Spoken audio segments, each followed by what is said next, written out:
Tahu nggak sih kalian gimana caranya buat ambil KPR rumah? Nah, buat teman-teman yang belum tahu cara gimana sih ambil KPR rumah, sini Eca kasih tahu dulu ya.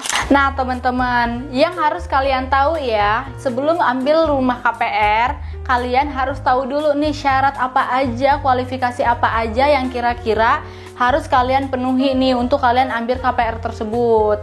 Nah, teman-teman, yang pertama itu kalau misalkan kalian mau ambil KPR, yang pertama BI checkingnya udah pasti harus bagus ya teman-teman ya. Kalau misalkan kalian KPR-nya langsung ke bank.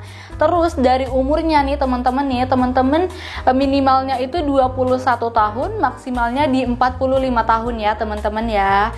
Terus nih untuk masa kerja. Nah, kalau misalkan teman-teman masih berstatus karyawan kontrak, masa kerjanya itu minimal 2 tahun ya.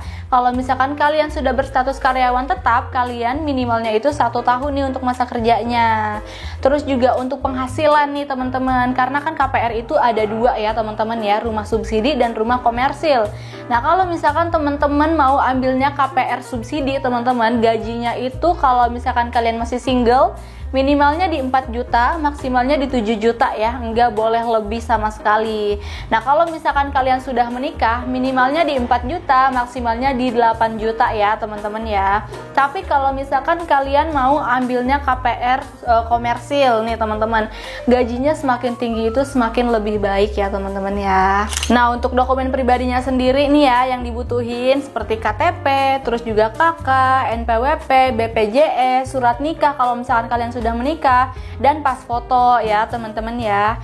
Nah, dan yang kedua itu adalah dokumen pekerjaan. Nah, yang dokumen pekerjaan itu ada slip gaji 3 bulan terakhir, terus juga rekening koran 3 bulan terakhir, bukti potong pajak, sama surat keterangan kerja nih teman-teman nih.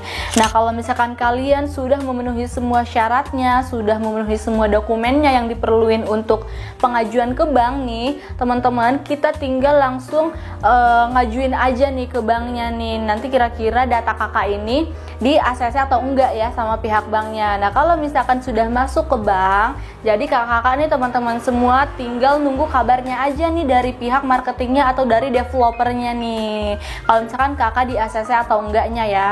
Nah, setelah kita ajuin ke bank nih teman-teman ya, teman-teman tinggal nunggu kabar aja nih dari pihak banknya.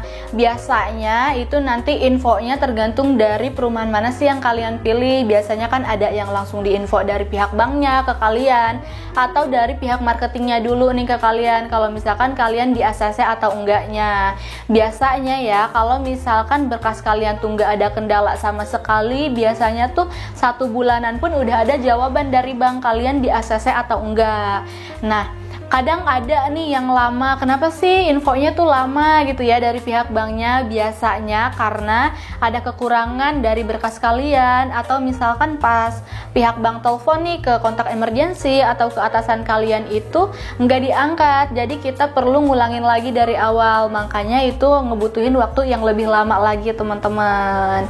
Buat teman-teman yang mau konsultasi tentang KPR rumah, boleh banget ya langsung hubungi Eca. Dan jangan lupa subscribe, like, comment, and share ya video ini jika bermanfaat. Bye-bye.